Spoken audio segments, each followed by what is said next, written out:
So a couple days ago, I overheard a college player and he was talking about a couple of the high school games that he had happened to have watched that day.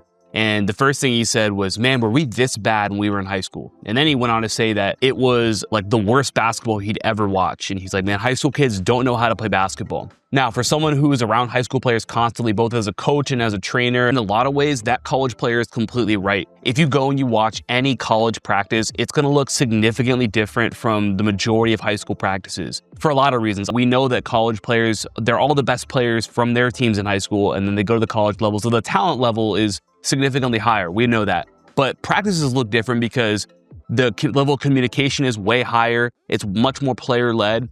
But one of the big things is the decision-making and the way that basketball is played. It's almost like it's a completely different sport when you jump from the high school to the college level. Now, I'm going to make follow-up videos talking about more things that I think will help high school players who are trying to get to the college level, or even if you're just a high school player and you're trying to be the best you can possibly be at this level. This is the number one difference. If you know basketball and you go watch a high school game, the biggest difference is that the players in high school don't know when they're supposed to do what. In college, the ball moves very quick. And when they decide to actually attack or do something, they always have a reason for it. It's because they used a ball screen and it created this, or because the ball got skipped and it created a closeout to attack, or it's in transition, they had a numbers advantage. There's all these reasons why. In high school, a lot of times it's just, well, I can put the ball on the floor here, so I'm going to try and make something happen. And it's why a lot of times the basketball looks really, really bad. So if you not only want to impress coaches because of the way that you play, but you also want to have more success, score more points, play more consistently on offense, and create more for your teammates as well,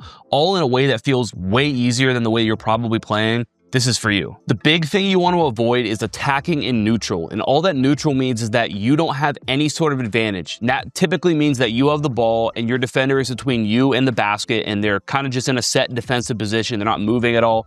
It is the absolute best position for them to be in as a defender, and it's the worst position for you as an offensive player. Now, unless that defender is really, really bad, you just putting them on the floor and trying to get in your bag and do something isn't going to be very effective. And even if it is, it's going to be hard to consistently be able to rely on that. And a lot of times it ends up looking like you're trying to drive through like a brick wall with a car. Like, it's just not going to work. Now, most players do this because they feel rushed when it comes to making a play. They have the inability to be patient. Or it can be because they don't read the defense when they catch the basketball, so they just have no idea. And then the other reason is that they think that by trying harder, by trying more often, it's going to lead to better results for them. And in reality, it's usually the opposite. The best players in the world and players who are able to play at really high levels almost never attack from neutral. They're hunting an advantage and they're going to attack pretty much only in advantage situations. Now, an advantage situation is completely different. This is when there's some sort of weakness that you can exploit as the offensive player. So your defender may be off balance or moving really fast, or there may be a mismatch in terms of size or athleticism. Maybe somebody is out of position or late, but these are all examples of advantages, and the best players are looking for specifically these situations, and that's when they attack. Now, there's three simple questions you can ask to know if you have that advantage, if you're in an advantage situation. The first thing is my defender coming towards me? If the answer is yes, then we know we have a closeout or a momentum advantage to attack. There's an advantage situation that you should be aggressive in. The second question you need to ask is somebody else's defender rotating towards me or switching onto me?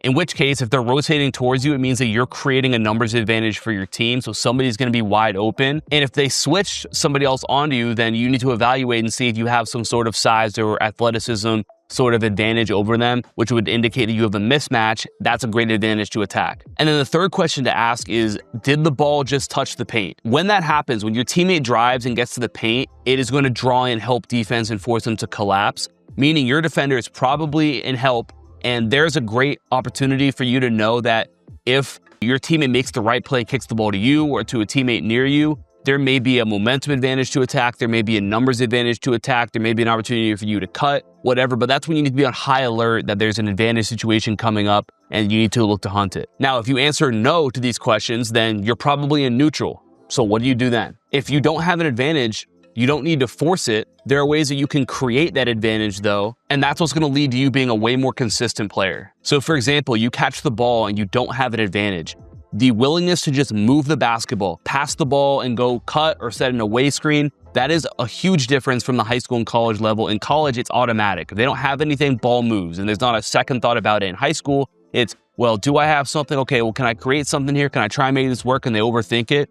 move the ball if you don't love what you have, and then cut or set an away screen. When you do this, you force the defense to shift because the ball is moving, so now new defenders have to rotate in to help. You created another closeout somewhere else, and then when you go cut or set an away screen, you force those defenders who are in the paint to worry about you, which means that they're much more likely to mess up when the ball moves. High IQ players understand that if they don't have an advantage right now, the best thing that they can do is move the basketball, pass the ball, because that gives them the best chance of getting the ball back again with an actual advantage for them to attack. There's a difference between trying to make a play and waiting to make the right play. The players who struggle to be consistent, who struggle to score points, are generally the ones who are trying to make a play always, as opposed to the ones who are consistent and the game feels easy for. They're waiting to make the right play. This is not being passive. This is being patient. This is having very focused aggression in the right moments. So the next practice or the next game that you have, look to attack in these advantage situations, and when you're in neutral, be willing to be patient, move the ball, and wait for those times you're going to have the best opportunities to score. And I promise you this is going to make the game feel way easier, and it's going to make you play like a high IQ player would. Now, if you want to take this to the next level, I have a free 28-day Basketball IQ emo course linked down below in the description.